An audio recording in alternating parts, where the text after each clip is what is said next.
اللهم صل على محمد وعلى آل محمد كما صليت على إبراهيم وعلى آل إبراهيم إنك حميد مجيد. اللهم بارك على محمد وعلى آل محمد كما باركت على إبراهيم وعلى آل إبراهيم إنك حميد مجيد. قال الله تبارك وتعالى في القرآن المجيد والفرقان الحميد: أعوذ بالله من الشيطان الرجيم. بسم الله الرحمن الرحيم.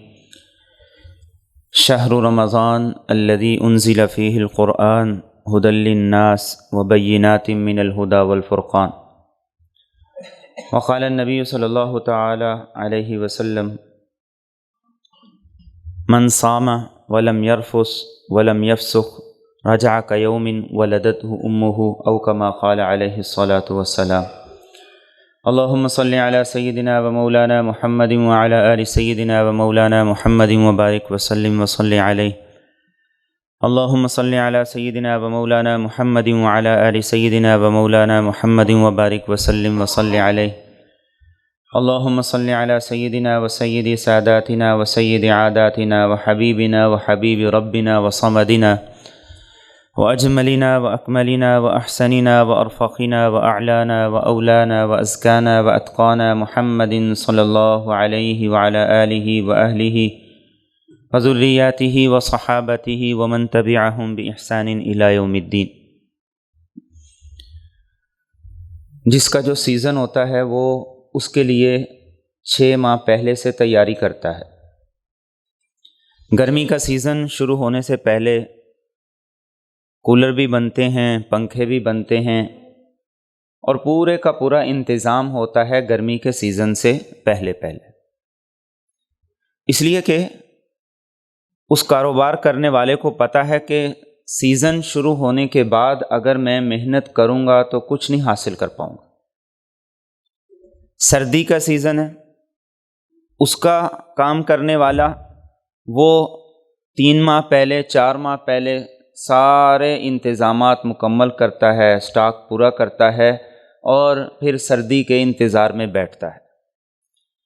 میرے اور آپ کے نبی صلی اللہ تعالی علیہ وآلہ وسلم آپ سفر معراج پہ ایک نیکی کی قدر اور ویلیو کیا ہے وہ دیکھائے تھے. آپ نے اس کا مشاہدہ کر لیا تھا. ایک کوتاہی پر کیا سزا ہو سکتی ہے وہ بھی آپ کو دکھا دیا گیا تھا. اس لیے آپ رجب کے مہینے سے دعا کرنا شروع کرتے. رجب کا مہینہ بھی دعا کرتے، شعبان کا مہینہ بھی دعا کرتے، پھر رمضان کا مہینہ آتا تو مہینے کے آغاز میں پھر دعا کرتے، اور ایک دعا وہ خاص طور پہ رمضان کے مہینے کے لیے کرتے: اللہم سلمنی لرمضان، اے اللہ مجھے رمضان کے لیے سلامت اور زندہ رکھ. وسلم رمضان علی، اور رمضان کو میرے لیے سلامت رکھ. وسلم لی متقبلا، اور اے اللہ کہ میں اس مہینے میں جو کوئی بھی نیکی کروں تو اسے اپنی بارگاہ میں شرف قبولیت عطا فرما. رمضان میرے لیے سلامت رہے، میں رمضان کے لیے سلامت رہوں. رمضان تو ہو لیکن میں نہ ہوں. کتنے ہی لوگ ایسے جو پچھلے سال تھے اس سال نہیں ہیں، اور رمضان کا مہینہ تو ہو لیکن میں اپنی سستی، لاپرواہی اور غفلت کی وجہ سے کر نہ سکوں جو مجھے کرنا ہے، اور کر تو لوں لیکن اپنی مرضی کا کروں، ایسا نہ کروں کہ جو اللہ کو پسند ہے، جو اس کی بارگاہ میں قبول ہے. اس لیے تینوں دعائیں اللہ کے رسول صلی اللہ علیہ وسلم مانگا کرتے تھے. اور پھر ایک رمضان سے فرق کیا پڑتا ہے. ایک رمضان جسے زندگی کا مل جائے اس کی زندگی میں تبدیلی کیا آتی ہے. طلحہ بن عبید اللہ کہتے ہیں کہ 2 آدمی تھے قبیلہ بلا کے، دونوں اکٹھے مسلمان ہوئے، ایک ہی وقت میں بارگاہ رسالت میں حاضر ہوئے، اکٹھے کلمہ پڑھا، اور دونوں نے اپنے اسلام کا سفر شروع کیا. ایک آدمی بہت زیادہ جوش جذبے والا تھا، اس نے جہاد میں حصہ لیا، شہید ہو گیا. دوسرا 1 سال کے بعد طبعی موت دنیا سے چلا گیا، ایک شہید ہو گیا، دوسرا 1 سال کے بعد طبعی موت دنیا سے چلا گیا۔ حضرت طلحہ کہتے ہیں میں نے خواب دیکھا کہ وہ دونوں شخص جو اکٹھے مسلمان ہوئے جنت کے دروازے پہ کھڑے ہیں، میں بھی منظر دیکھ رہا ہوں، جنت کا دروازہ کھلتا ہے اور جو 1 سال کے بعد فوت ہوا ہے فرشتہ اسے کہتا ہے کہ تم آ جاؤ، وہ جنت میں داخل ہو جاتا ہے۔ تھوڑی دیر کے بعد وہ دوبارہ آتا ہے اور آ کے اس آدمی کو جو 1 سال پہلے شہید ہوا تھا اس کو کہتا ہے کہ تم بھی آ جاؤ، اور مجھے کہتا ہے کہ تمہارا بھی وقت نہیں آیا۔ میری آنکھ کھل جاتی ہے، مسجد نبوی میں آتا ہوں، صحابہ کو خواب سناتا ہوں، سارے صحابہ کو بڑا تعجب ہوتا ہے کہ ایک آدمی جس نے اللہ کی راہ میں جان دے دی ہے، شہید ہو گیا ہے، اور اس نے اللہ کے نام پہ سب کچھ لگا دیا، قربان کر دیا، اور جہاد سے افضل اور اس سے بہتر عمل ہی کوئی نہیں، لیکن وہ جنت میں بعد میں جا رہا ہے، اور جو طبعی موت 1 سال کے بعد دنیا سے گیا ہے وہ جنت میں پہلے جا رہا ہے۔ اللہ کے رسول صلی اللہ علیہ وسلم تشریف لائے، صحابہ نے عرض کی یا رسول اللہ صلی اللہ علیہ وسلم ایک خواب دیکھا طلحہ نے۔ پوچھا طلحہ کیا دیکھا ہے؟ یا رسول اللہ ایسے ایسے دیکھا ہے۔ 1 سال بعد طبعی موت مرنے والا وہ بعد میں جنت میں گیا ہے، شہید پہلے جنت میں چلا گیا ہے۔ اللہ کے رسول صلی اللہ علیہ وسلم نے فرمایا تعجب کی کوئی بات نہیں، اور آپ نے فرمایا کیا دیکھتے نہیں جو 1 سال کے بعد اس دنیا سے گیا ہے اسے زندگی کا 1 رمضان اضافی ملا تھا۔ شہید کا مقام اپنی جگہ ہے، لیکن جسے زندگی میں 1 رمضان اضافی مل گیا ہے وہ شہید سے پہلے جنت کے اندر داخل ہو گیا، تعجب کی کوئی بات نہیں۔ رمضان مہینہ ہی ایسا ہے، یہ وہ برکتوں والا مہینہ ہے، اس لیے آپ صلی اللہ علیہ وسلم صحابہ کو پہلے سے بیدار کرتے تھے، پہلے سے خبردار کرتے تھے۔ ایک مرتبہ آپ نے صحابہ کو مخاطب کرتے ہوئے یہ بات ارشاد فرمائی، 3 دفعہ یہ بات ارشاد فرمائی، ماذا تستقبلون وماذا یستقبلون، پتہ ہے تمہارا کس سے سامنا ہو رہا ہے اور کون تم سے ملاقات کے لیے آ رہا ہے، پتہ ہے کس سے سامنا ہو رہا ہے اور تم سے ملاقات کے لیے کون آ رہا ہے۔ 3 مرتبہ یہ بات ارشاد فرمائی تو حضرت عمر نے عرض کی یا رسول اللہ صلی اللہ علیہ وسلم کوئی دشمن جس سے ہمیں مقابلہ کرنا ہے اس کے بارے میں آپ بتا رہے ہیں، یا کوئی وحی ہے جو آنے والی ہے جس سے آپ ہمیں بتا رہے ہیں؟ اللہ کے رسول صلی اللہ علیہ وسلم نے ارشاد فرمائے ان دونوں میں سے کوئی بات نہیں۔ رمضان کا مہینہ آنے والا ہے اور یہ وہ مہینہ ہے جس کی پہلی رات آتے ہی اللہ رب العزت تمام ایمان والوں کی مغفرت کر دیتے ہیں۔ ایسا زبردست مہینہ ہے، چاند نظر آیا اور اس کے نظر آتے ہی اللہ کی طرف سے تمام ایمان والوں کی مغفرت کا اعلان کر دیا گیا۔ اس لیے اللہ کے رسول صلی اللہ علیہ وسلم کا معمول تھا صحابہ کو خطبہ دیتے تھے۔ سلمان فارسی رضی اللہ تعالیٰ عنہ کی ایک حدیث مبارکہ ہے، فرماتے ہیں کہ رمضان سے 1 دن پہلے اللہ کے رسول صلی اللہ علیہ وسلم ہمیں خطبہ دیا کرتے تھے اس رمضان کے مہینے کی فضیلت کے حوالے سے۔ فرماتے ایک مرتبہ آپ نے خطبہ ارشاد فرمایا اور بڑا خوبصورت خطبہ ارشاد فرمایا، بڑا جامع خطبہ تھا۔ آپ نے خطبہ ارشاد فرماتے ہوئے یہ فرمایا یا ایھا الناس، اے لوگو، قد اظلکم شہر عظیم، ایک بڑی عظمتوں والا مہینہ تمہارے سروں پہ آ چکا ہے۔ شہر مبارک، وہ مہینہ ہے جس میں اللہ نے برکتیں ہی برکتیں رکھی ہیں۔ شہر فیہ لیلۃ خیر من الف شہر، یہ وہ مہینہ ہے جس میں 1 رات 1000 مہینوں سے زیادہ افضل ہے۔ اور پھر آپ نے ارشاد فرمایا جعل اللہ صیامہ فریضہ وقیام لیلہ تطوعا، اس مہینے کے روزوں کو اللہ نے فرض کیا ہے اور اس مہینے کی تراویح کو اللہ نے نفل قرار دیا ہے۔ روزے بھی اللہ کی طرف سے فرض ہیں اور تراویح کا حکم بھی اللہ ہی کی طرف سے ہے، یہ جناب رسول اکرم صلی اللہ علیہ وسلم فرما رہے ہیں۔ جو اللہ کی طرف سے حکم تھا عملی طور پر اسے میرے اور آپ کے نبی صلی اللہ علیہ وسلم نے کر کے دکھایا، لیکن مستقل طور پر اس لیے نہیں کیا کہیں امت پہ فرض نہ ہو جائے۔ اور پھر اس کی تکمیل حضرت عمر فاروق رضی اللہ تعالیٰ عنہ کے دور میں ہوئی، اور خلفائے راشدین کی سنت کو جناب نبی کریم صلی اللہ علیہ وسلم نے اپنی ہی سنت قرار دیا ہے۔ خلفائے راشدین کے فیصلوں کو وہی مقام اور درجہ ہے جو جناب نبی کریم رؤوف الرحیم صلی اللہ علیہ وسلم کی سنت کو تھا۔ تو کیا فرمایا کہ اس کے روزوں کو اللہ نے فرض کیا ہے، اور اس کی رات کے قیام کو، اس کی تراویح کو اللہ نے تمہارے لیے نفل قرار دیا ہے۔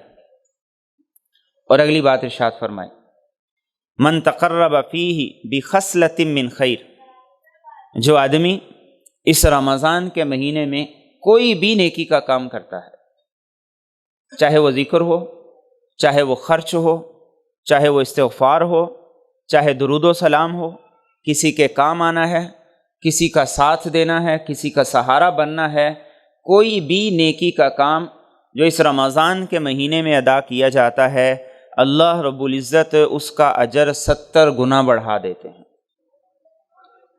ہر نیکی کا اجر جو نفلی طور پہ کی جاتی ہے 70 گنا بڑھا دیتے ہیں، اور ہر فرض کو اللہ رب العزت 70 فرضوں کے برابر کر دیتے ہیں۔ اب مجھ سے اور آپ سے یہ کہا جائے کہ فجر کی نماز 70 مرتبہ پڑھنی ہے، ایک ہی دن میں ایک ہی جگہ پہ پڑھ سکتے ہیں، ظہر کی بھی، اور پھر 5 نمازیں، پھر پورا مہینہ۔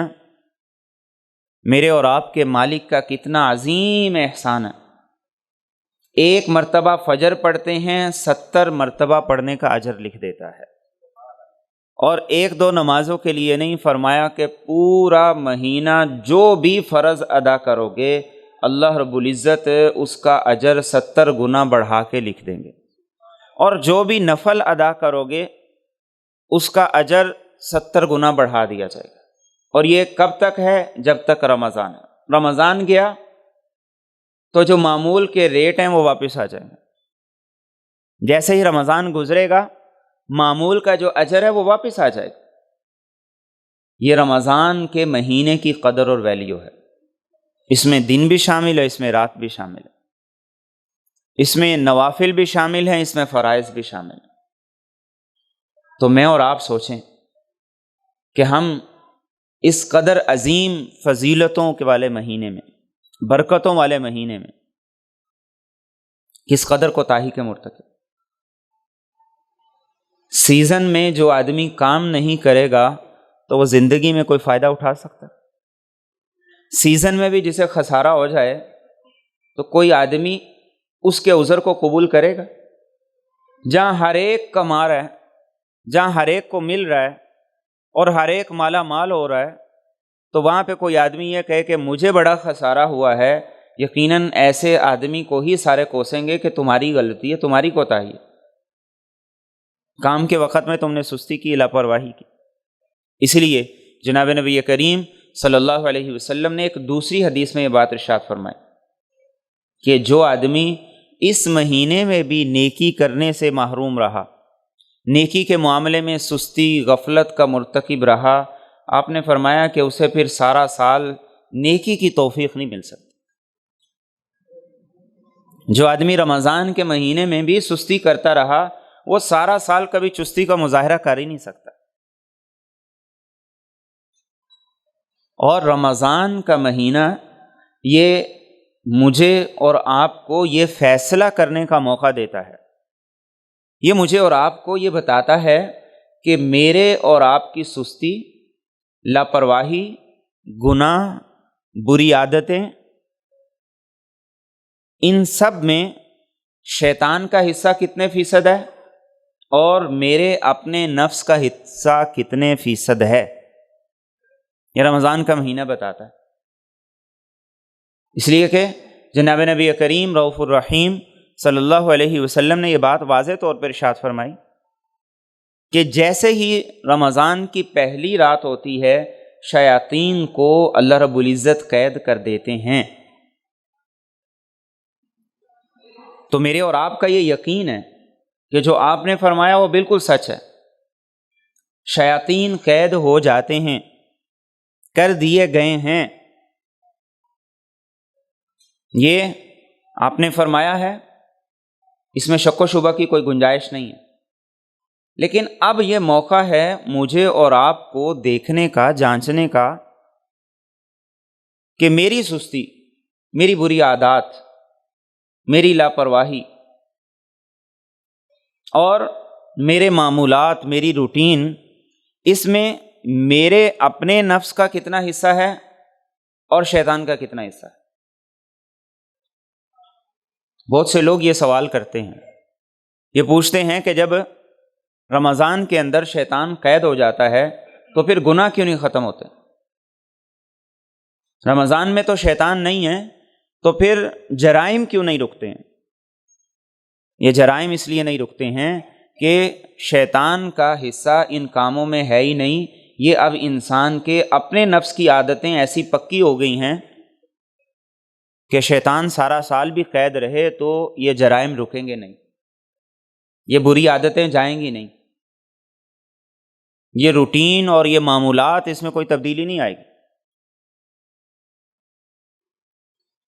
تو اگر میں اور آپ اپنے کیس کو سمجھ گئے ہیں، اگر میں اور آپ اپنی بیماری کو سمجھ گئے ہیں، تو پھر مجھے اور آپ کو یہ اندازہ ہونا چاہیے کہ اس بیماری کے علاج کے لیے مجھے اور آپ کو کتنا فکر مند ہونا چاہیے۔ کہیں ایسا نہ ہو کہ یہ بیماری میرے اور آپ کے لیے لا علاج ہی ہو جائے، اس کا علاج ہی نہ ہو پائے، اور کہیں ایسا ہی نہ ہو کہ ایسا ہو گیا ہو۔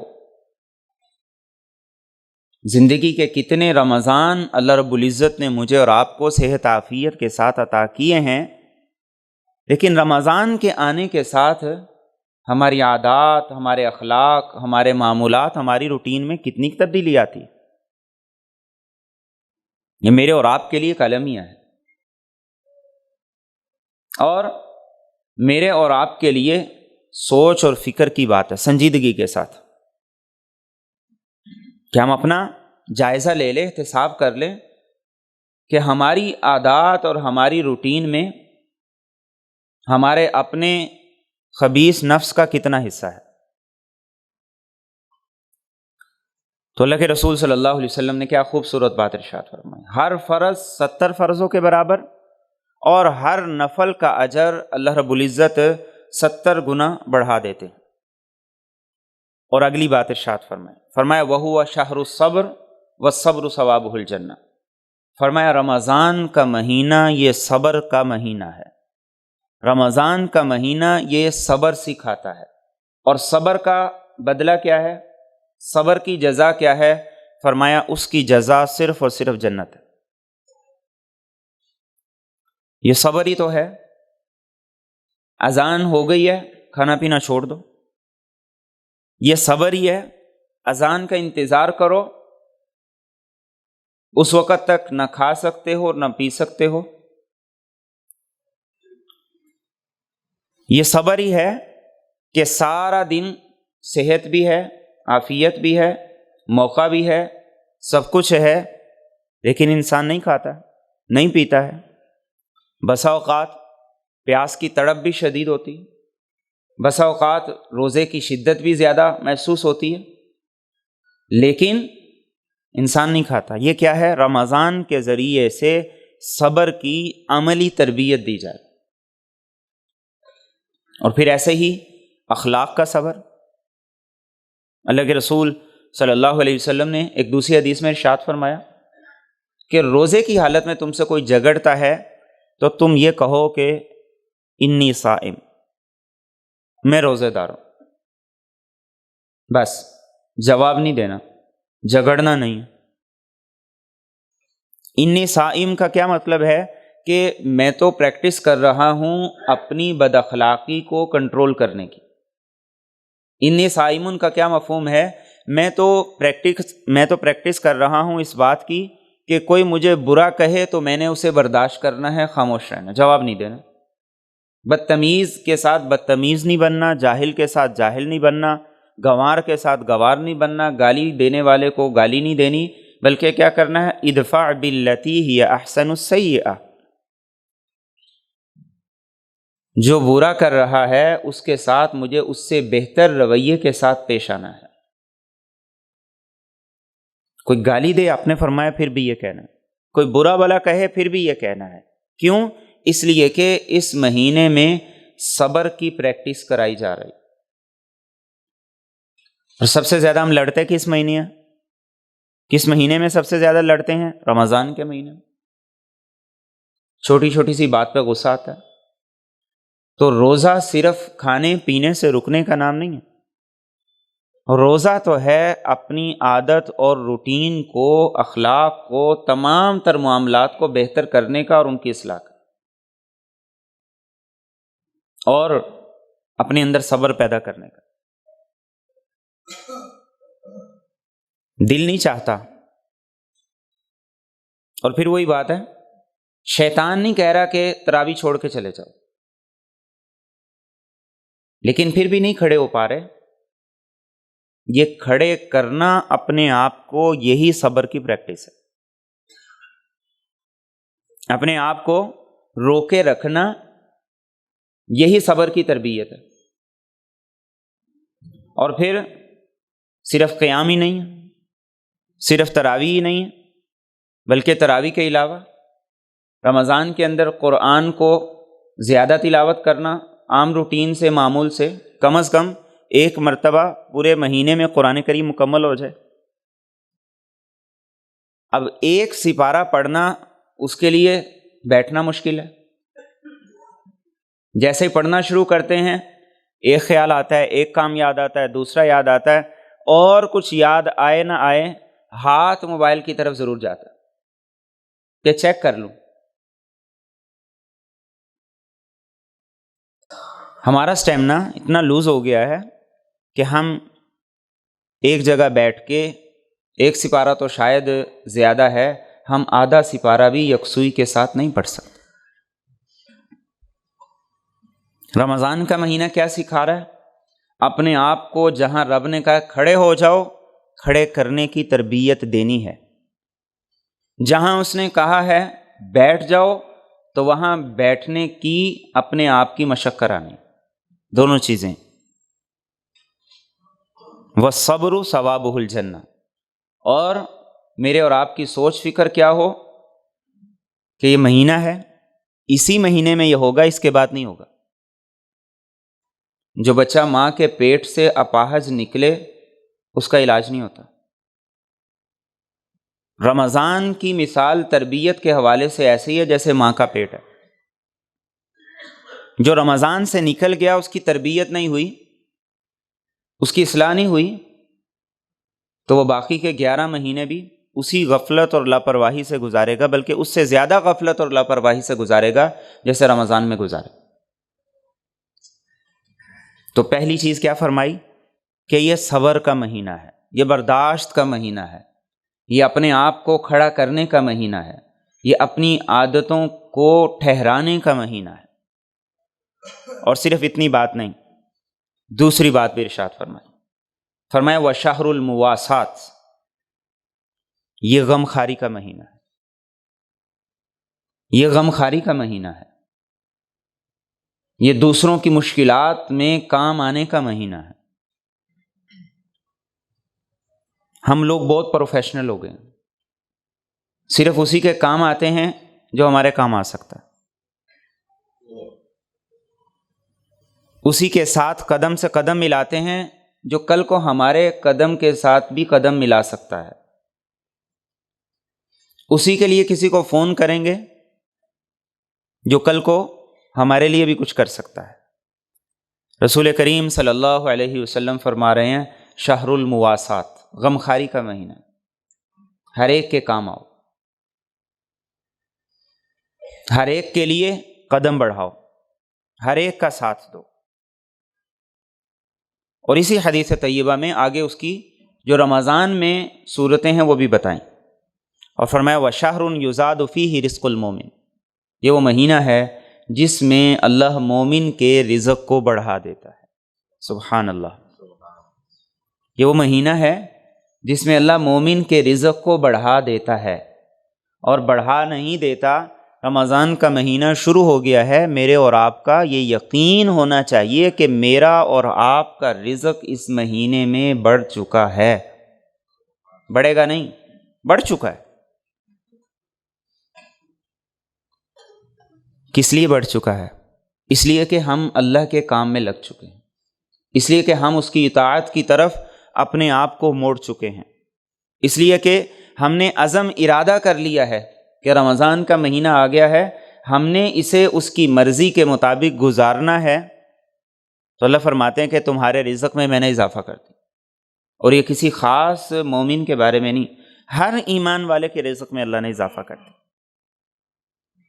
اب سوال یہ ہے کہ ایک کے رزق میں اضافہ ہو گیا اور اس کو وہ اضافہ نظر آ گیا، اور ایک وہ ہے جس کے پاس سحر اور افطار میں کھانے کے لیے کچھ نہیں، تو اس کے رزق میں کیسے اضافہ ہوا؟ اس کے رزق میں اضافہ ہوا، لیکن اس کی ڈیوٹی اللہ نے کسی اور کے ذمہ لگائی، کسی کو دے دیا کسٹمر کے ذریعے سے، اور کسی کو گھر بٹھا دیا کہ تمہاری ڈیوٹی کسی اور کو دے دی ہے، تمہارا کام کسی اور کے ذمہ ہے۔ اب کوئی سحری کے بغیر ہے، کوئی افطاری کے بغیر ہے، اس کی سحری اور افطاری کی ڈیوٹی میرے اور آپ کے ذمہ ہو، اور ہم غفلت کے مرتکب ہو کر بھول ہی جائیں۔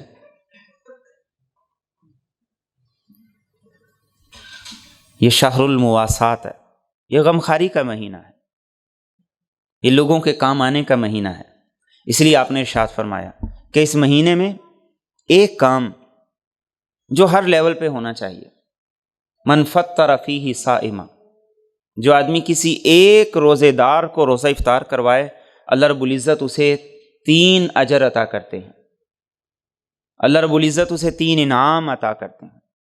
پہلا یہ کہ ایک روزہ افطار کروانے پر اللہ اس کے تمام گناہوں کو معاف کر دیتے ہیں، اور دوسرا انعام یہ کہ اللہ رب العزت اس کو جہنم سے آزاد کر دیتے ہیں، اور تیسرا یہ کہ جسے روزہ افطار کروایا ہے اللہ رب العزت اس کے روزے کا اجر بھی اسے پورا دیتے ہیں، اور روزہ رکھنے والے کے اجر میں بھی کوئی کمی نہیں کی جاتی۔ اب صحابہ تو سمجھتے تھے کہ اس عمل کی قدر ویلیو کیا ہے، اس لیے صحابہ نے عرض کی یا رسول اللہ صلی اللہ علیہ وسلم، اجر بہت عظیم ہے، لیکن ہم میں سے ہر آدمی تو کسی کو روزہ نہیں افطار کروا سکتا، ہم کیسے کسی کو روزہ افطار کروائیں؟ ہم میں سے بہت سے لوگ ایسے ہیں جو نہیں استطاعت رکھتے۔ تو اللہ کے رسول صلی اللہ علیہ وسلم نے ارشاد فرمایا کہ جو آدمی کسی کو ایک کھجور دے دے گا اللہ اس کو بھی یہی 3 انعام عطا کریں گے، اور جو آدمی کسی کو ایک گھونٹ پانی دے دے گا اللہ اس کو بھی یہ انعام عطا کریں گے، اور جو کسی کو ایک گھونٹ دودھ دے دے گا اللہ اسے بھی یہی انعام عطا کریں گے۔ کیسا کریم ہے میرا اور آپ کا رب! لیکن اصل چیز کیا ہے کہ اسے پتہ ہے کہ میں یہ ایک گھونٹ دودھ ہے، ایک گھونٹ پانی ہے، ایک کھجور ہے، یہ پورے اخلاص کے ساتھ دے رہا ہوں۔ آج رمضان کو ہم نے فیسٹیول کا نام دے دیا، اور اس میں سب کچھ وہی کر رہے ہیں جو کچھ فیسٹیول میں ہوتا ہے۔ رمضان میں کوئی چیز بھی ایسی نہیں ہے جو عبادت کے پہلو سے خالی ہو۔ افطار پارٹیاں جیسے ہمارے ہاں اس کا ٹرینڈ بن گیا ہے، انتہائی خطرناک رجحان ہے کہ ایک طرف معاشرے کے اندر مہنگائی اتنی زیادہ ہے، لوگوں کے چولہے نہیں جل رہے، لوگوں کی بنیادی ضروریات نہیں پوری ہو رہی، اور ہم صرف اور صرف شو آف کے لیے، دکھلاوے کے لیے اپنا برم رکھنے کے لیے، اور بہت سے ان لوگوں کو ساتھ جو روزے داری نہیں ہیں، ان پہ ہم ہزاروں نہیں لاکھوں لٹا رہے ہوتے۔ اور ایک بڑی اہم بات ہے، کوئی نیکی دنیا میں ایسی ہو سکتی ہے جو کسی دوسری نیکی سے روکے؟ دنیا میں کوئی نیکی ایسی نہیں ہو سکتی جو کسی دوسری نیکی سے روکے۔ ہماری افطار پارٹیاں، ان میں سب سے بڑی خرابی یہ ہے کہ نہ مغرب آتی ہے، نہ عشاء آتی ہے، نہ تراویح آتی ہے، ساری رات اسی میں گزر جاتی ہے۔ میرے اور آپ کے نبی صلی اللہ علیہ وسلم جس پہلو کی طرف متوجہ کر رہے ہیں وہ میرے اور آپ کے لیے آج بھی قابل توجہ ہے۔ سفید پوش لوگوں پہ فرمایا خرچ کرو، اور قرآن نے یہ بات بڑے زور سے کہی ہے، ان لوگوں کو جا کے دو جو سوال بھی نہیں کرتے ہیں اور پتہ بھی نہیں لگتا، اندازہ بھی نہیں ہوتا کہ یہ واقعی مستحق ہے۔ لا يسألون الناس الحافا۔ تو یہ غمخواری کی اس مہینے میں صورت میرے اور آپ کے نبی صلی اللہ علیہ وسلم نے بتائی۔ لوگوں کے کام آؤ، ان پہ خرچ کرو، اور ایسا خرچ کرنا ہی وہ خرچ ہوتا ہے کسی کے دل سے دعا نکلتی ہے، انسان کا صرف اپنا نہیں، اولاد کا بھی مستقبل سنور جاتا ہے۔ اور جن کو ہم کھلانے کے عادی ہیں، آپ یقین کریں وہ مہینے میں 30 کی بجائے 60 افطار کی دعوت ہوتی ہے ان کو، انہیں میرے اور آپ کے کھلائے کی کوئی قدر وقت نہیں۔ وہ کھا کے بھی یہی کہتے ہیں کہ اس سے زیادہ مزیدار افطاری وہ کل کی تھی، آج نہیں مزہ آیا، اور آپ نے ہزاروں لاکھوں لگا دی، نہ دنیا کا کچھ حاصل نہ آخرت کا کچھ حاصل۔ تو غمخواری کس کے ساتھ کرنی ہے؟ غمخواری اس کے ساتھ کرنی ہے جو حالات کا مارا ہے، غمخواری اس کے ساتھ کرنی ہے جو غربت کی چکی میں پس رہا ہے، جس کی اپنی ضروریات پوری نہیں ہو رہی، اور ہر ایک نے کرنی ہے، ہر ایک نے کرنی ہے۔ صحابہ نے یہ نہیں کہا یا رسول اللہ صلی اللہ علیہ وسلم کہ مالدار تو تھوڑے ہی ہیں تو باقی تو سب لینے والے ہیں، نہیں، جب یہ فضیلت سنی تو ہر صحابی کے دل میں یہ خواہش اور تمنا پیدا ہوئی کہ میں بھی کچھ کروں۔ ہر صحابی کے دل میں یہ خواہش پیدا ہوئی۔ تو اپنے اپنے لیول پہ، اپنی اپنی وسعت کے مطابق کسی کو جو کچھ بھی افطار کے لیے دے سکتے ہیں، اللہ کی رضا کے لیے دے دیں، خاموشی سے دے دیں، دوسرے کی عزت نفس کا خیال کرتے ہوئے دے دیں۔ اور اگلی بات جو آپ نے ارشاد فرمایا وَهُوَ شَهْرٌ أَوَّلُهُ رَحْمَةٌ وَأَوْسَطُهُ مَغْفِرَةٌ وَآخِرُهُ عِتْقٌ مِّنَ النَّارِ۔ فرمایا اس مہینے کے اللہ نے 3 عشرے بنائے ہیں۔ پہلا عشرہ ہے اللہ رب العزت سے اس کی رحمت کا سوال کرو، اور اس عشرے میں خاص طور پر اللہ اپنی رحمت بانٹتے ہیں، تقسیم کرتے ہیں۔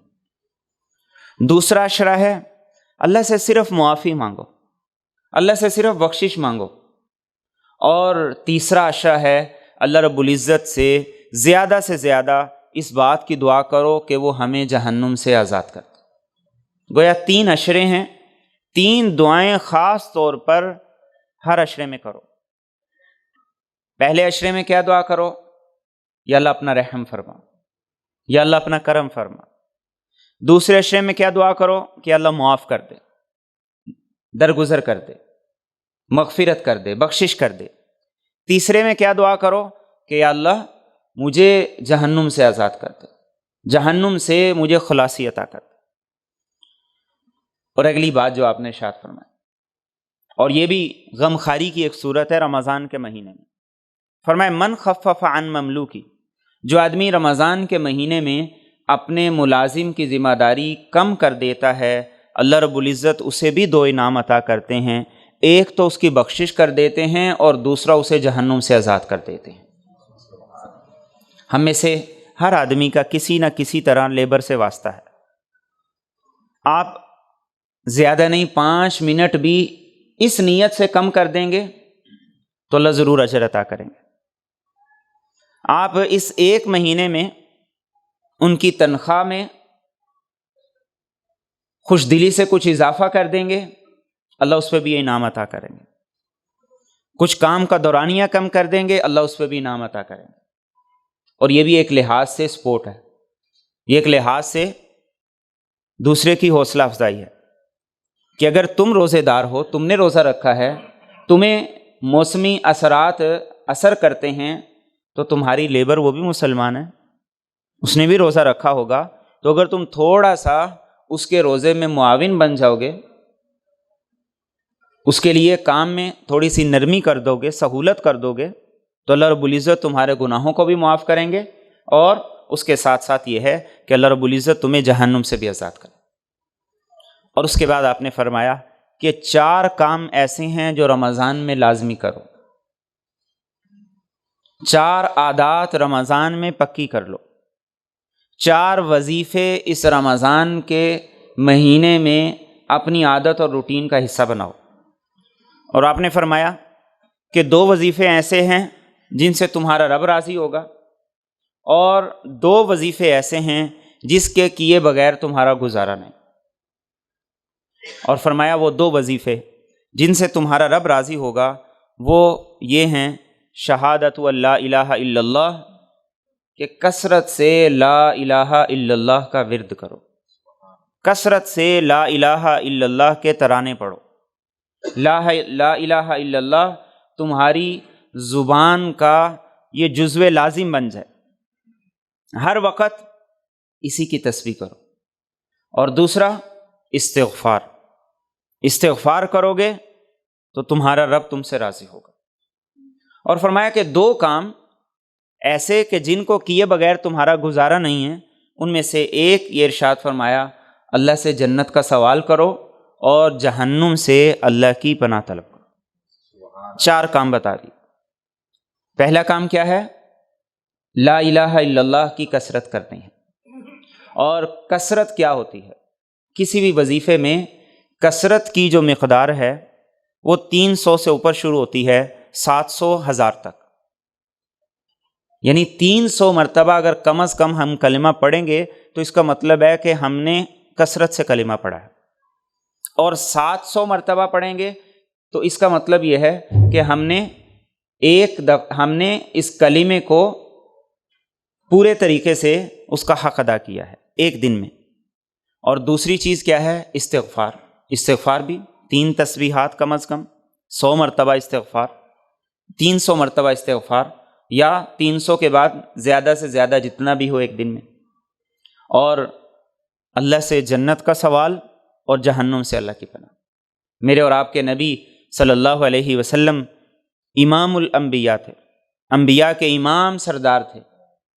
لیکن جب بھی آپ نماز پڑھتے اللہ سے جو دعائیں کرتے تھے ان میں سے ایک دعا یہ بھی ہوا کرتی تھی کہ اللہ جہنم سے میں آپ کی پناہ چاہتا ہوں. اہتمام کے ساتھ کرتے تھے، ہر نماز کے بعد کرتے تھے. تو یہ 4 کام یہ میرے اور آپ کے نبی نے یہ بتایا، یہ 4 وظیفے اس رمضان میں کرنے کے لیے میرے اور آپ کے نبی نے بتایا. اور پھر رمضان کا احترام، اس کا تقدس، اس مہینے میں یہ سب سے ضروری کام ہے. یہ 4 وظیفے بھی اگر آپ نہ کریں تو کوئی فرق نہیں پڑے گا اگر آپ رمضان کے احترام اور تقدس کا خیال رکھیں. اس لیے اللہ کے رسول صلی اللہ علیہ وسلم نے ایک حدیث میں ارشاد فرمایا، آپ نے ارشاد فرمایا کہ پورا سال رمضان المبارک کے مہینے کے لیے اللہ جنت کو آراستہ کرتے ہیں، اس کی تزئین و آرائش کرتے ہیں، اس کو خوبصورت کرتے ہیں. اور رمضان کا مہینہ آتا ہے تو اللہ رب العزت جنت کے دروازوں کو کھول دیتے، جہنم کے دروازوں کو بند کر دیتے. اور فرمایا کہ جنت کی حوریں وہ پورا سال مزین کی جاتی ہیں رمضان کے مہینے تک.